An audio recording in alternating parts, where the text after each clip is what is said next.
Hi, everybody. My name is Katie. I'm going to be the stater for this debate, and I'm also speaking for the side of person first language.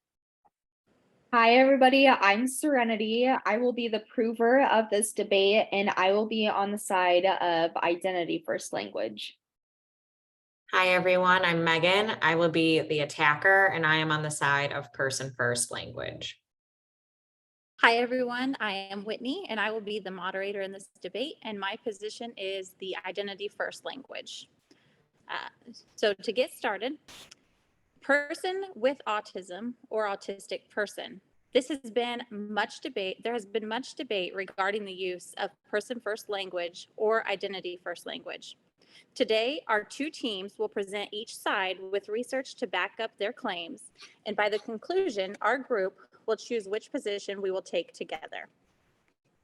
The rules for this debate are the pro and con stater each get 3 minutes to make their point and counterpoint. The attacker will be given 1 minute to move in. The prover will also have a minute to produce evidence. The stater will have 1 minute to bring both main points for each side to a close. And then just be kind and wait for the individual to be done speaking before you take your turn.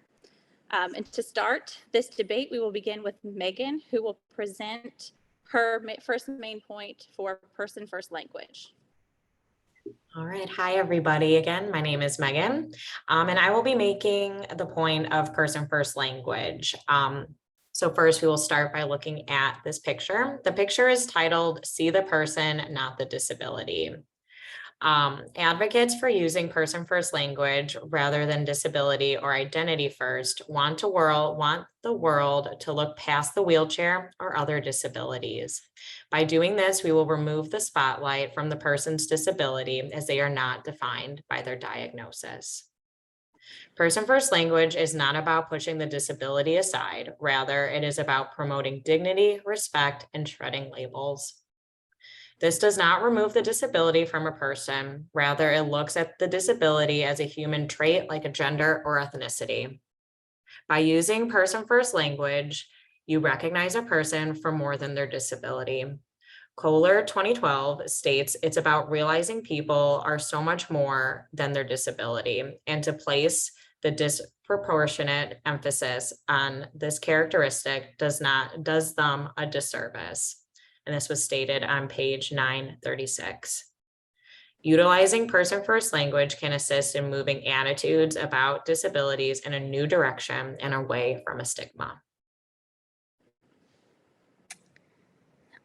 So while person first language was intended, I understand, to put emphasis on the person rather than the disability, this concept is based on the idea that having a disability is a negative thing. As you said in your main point, Megan, to place disproportionate emphasis on this one characteristic does them a disservice, making it sound as though the disability is something negative. With identity first language, it's acknowledged that the disability is a part of the individual. It's not just a medical diagnosis that requires treatment. In an article by Chaplin Worsley written in 2021, they bring to light that the autistic community has actually raised the point that identity first language conveys how autism is central to self-identity. And actually in a language preference survey conducted by Dopke, Tabos, and Zimmerman in 2022 of 298 autistic individuals who were asked to choose between person first language and identity first language, 86.9% chose identity first language. Best et al. 2022 notes that the use of person first language is widely accepted and endorsed in North America by the American Psychological Association and as well as scholarly journals. The use of person first language is essentially mandated by medical journals. Given that we're from North America and assuming that we will be practicing in North America, person first language is the recommended language.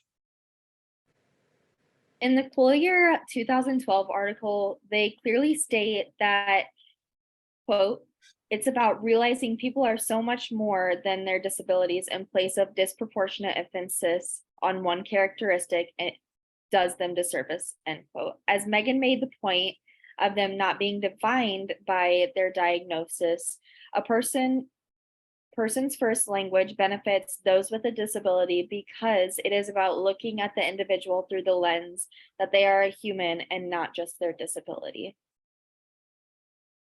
So it is essential to use person first language because it allows people to be referred to as themselves and not their disability. Yes, their disability is a part of who they are, but person first language promotes dignity and respect. Okay, thank you. Moving us on to main point number 2 for person first language is Katie. So using person first language can positively impact the public, how it influences social perceptions, policy, and clinical supports surrounding those with a disability. If you use person first language, it can change the way society views and how society talks about differences in a positive way because they are person first with a disability. In subcultures, you can be more specific with terms and phrases used, but in the general public, it is not, and those who are not knowledgeable on particular topics, using person first language can decrease stigmas around different disabilities. No one with a disability should be referred to as in monolithic terms, like a diabetic, because doing so effectively objectifies the person by focusing on only the impairment. And that's from Dunn and Andrews, 2015. There's a more positive impact and less stigma when you discuss depression by saying someone with depression versus the depressed person. So this can go for all different kinds of disabilities. Using person first language positively impacts the general public when discussing all kinds of disabilities and diagnoses. Although person first language can have a positive impact regarding social aspects for surrounding peers, it has been mentioned by those on the autism spectrum that they do not mind identity first due to the fact their diagnosis is natural, and they refer to the social model of disability from Kaplan 2000, and that their disability does not need to be fixed, therefore they should not be ashamed of it. Dunn and Andrews, 2015, focus on 2 reasons why person first language is important. First, one person's disability can differ from another with the same disability, can differ from another person with the same disability due to multiple factors. This can include cognitive abilities, physical abilities, family situation, and financial resources. The authors continue by stating that, quote, referring to them as they were the same is inaccurate, end quote. The author's second reason was that those with disabilities should not be referred to by monolithic terms, including a diabetic. By doing so, this objectifies the person by focusing on their disability. In the Dunn and Andrews 2015 article, they mention a disassociation of character identity is implied when using person first language, separating the disability from the person. Because the disability is regarded by society in a tarnished manner. Separating the person from his or her disability is the claim of person first language. This proves Katie's point that person first language promotes positive impact in social aspects because the person is not seen as their disability using monolithic terms, but as their own person. It is essential to use person first language because it allows the general public to have a more positive perspective on disabilities. People with disabilities do not need to be fixed, but included in conversation without bias. Okay, and that wraps up our first 2 main points for the person first language side of the debate. We will move forward by beginning with my main point for identity first language. So the position I'm taking is identity first language, and I'll begin by referencing an article by Bess, Mortensen, Lucier, Fitzgerald, and Smith written in 2021. According to this article, there has been an increased demand to use identity first language among the disabled community. This article claims that identity first language recognizes disability as a culture, and because of this, it has been said to reflect and promote autonomy of those individuals living the experience. Being able to take the negative connotation that comes with separating the disability from the individual, like person first language does, people of the disabled community have been able to recognize that disability is a part of who they are, and it gives the word disability a more neutral or even a more positive human attribute. And again, it makes it less of a medical problem that requires a medical diagnosis and becomes more of a human trait. By doing this, the disabled community has been able to claim a sense of control over that wasn't given to them when person first language was put into place. This can call into question Ethics Code 1.07, which is cultural responsiveness and diversity, which says we are asked to actively engage in professional development activities to acquire knowledge and skills related to cultural responsiveness and diversity. And this ethics code comes into play because we need to ensure that we are continuing our education to ensure that we are responding and referring to individuals in the way that they want to be referred to, instead of lumping them all together and referring to them in person first language just because that's what we've been taught to do. Though identity first language promotes autonomy, the empowerment of those with though identity first language promotes autonomy of choice, person first language promotes the empowerment of those with disabilities by emphasizing their humanity rather than their impairment. Additionally, person first language is endorsed by the American Psychological Association and is the recommended language approach by many North American scholarly journals, as stated by Best et al. To continue, Chappell and Worsley 2021 state that, quote, one particular problem with the use of medical language is that the model overlooks normal human variations, end quote. Given we work with medical issues in the field, why should we not shy away from medical language? As stated in the previous point, person first language is endorsed and recommended in North America. In the Best et al. 2022 article, they state, quote, outside the United States, there has been an increased demand to use identity first language, especially among the disability rights community, which are the advocates of the disability culture, end quote. And this proves Whitney's point of seeing disability as a culture and it is becoming more widely accepted. Identity first is crucial because it allows autonomy and individuals can choose how they want to be referred. However, person first language is endorsed by American scholarly journals. Identity first is essential because someone's disability is central to self-identity. Okay, and that wraps up main point number 1 for identity first language. Taking us to our second main point is Serenity. Hi, I'm Serenity. I'm taking the side of identity first language. And using identity first language can show acceptance of their disability as a natural part of the individual's existence. The social model of disability from Kaplan 2000 proves the disability is not something that needs to be fixed, but is a normal aspect of life. Everyone has their own identity and should not be something we teach our society to be ashamed of, but to be proud of their identity. People first language is the preferred disability terminology by activists. The attempt in using person first language is placing the person first, allowing others to disassociate the disability as the primary defining characteristic of an individual, and viewing disability as one of several features of a whole person. In a society that perceives disability as dehumanizing, advocates wanted those around them to recognize what having a disability does and not lessen the personhood. Loudon, 2015.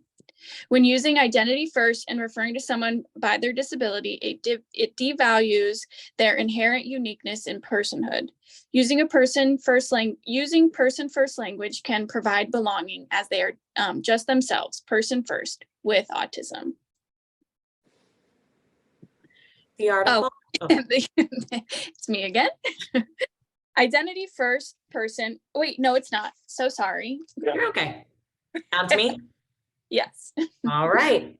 So for my attacker points, person first language versus identity first language, one of the articles that we included states that using person first language is crucial to ease the actions that devalues people with disabilities and perpetuates barriers towards inclusion. The article continues to note the positive effect of person first language after the passing of the Americans with Disability Act, or ADA. A review of the Washington Post and the New York Times from the 1990s till 2000, a decade after the ADA was passed, showed a decline in terms such as handicapped and replaced it with terms such as wheelchair user. This reveals the growing influence and embrace the disability rights movement has had on society. In the Calpin article, the author describes person first language as a disassociation of character identity is implied with the use of person first language, separating the disability from the person because the disability is regarded by society as tarnished manner.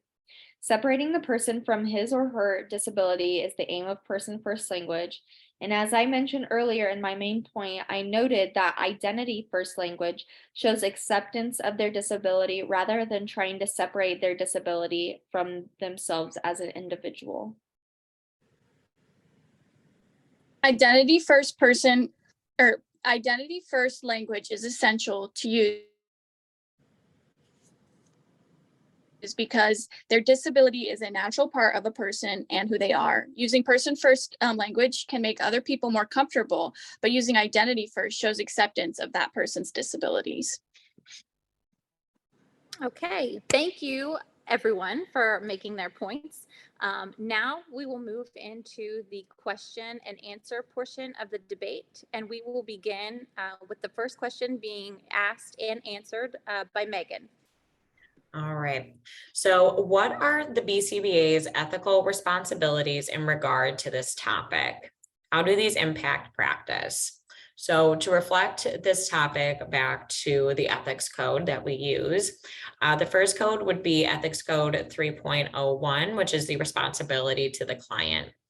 If you are working with a verbal client, you should ask them which terminology do they prefer, and then continue to use that terminology with them when you are working with this individual.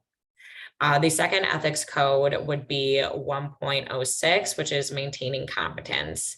As Whitney discussed during her point, it is up to us as the BCBAs to keeping up with our competence in literature or through conferences to understand what kind of terminology is correct in the field currently, but also what kind of terminology should we use when working with our individuals. And moving into the second question of the question and answer portion is Katie. So our second question is, do you have any personal experience related to this topic?